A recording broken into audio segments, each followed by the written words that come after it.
I bought these foam ramp stairs for my mini dachshunds, Echo and Greta, because I wanted them to get on and off the furniture without me worrying about strain on their necks or backs. I like to use these stairs for the couch or their favorite chair. These steps have a gentle joint-free incline and wide, soft steps that are so much nicer to climb instead of the hard pet steps that we have tried in the past.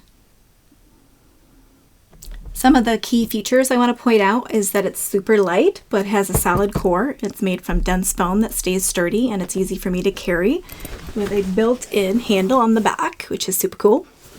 If you have hardwood flooring or tile flooring, it does have little grips on the bottom, and it keeps everything in place so it doesn't slide around for your pet. When these pet stairs arrived, they were vacuum packed, so you just have to open it and let it expand for about a day or two. Then you zip on the washable cover and you're done. It's super simple. Here's the zipper. These stairs are sturdy and designed for cats or dogs up to 50 pounds. And they're a total win if you've got smaller dogs, especially short-legged breeds like I do, senior pups, or even pets with sensitive joints. All in all, these foam ramp stairs have been a game changer for our house. We own about 3 of them, at least. They protect my little long dogs from high-impact jumps on and off the furniture. Give them a try.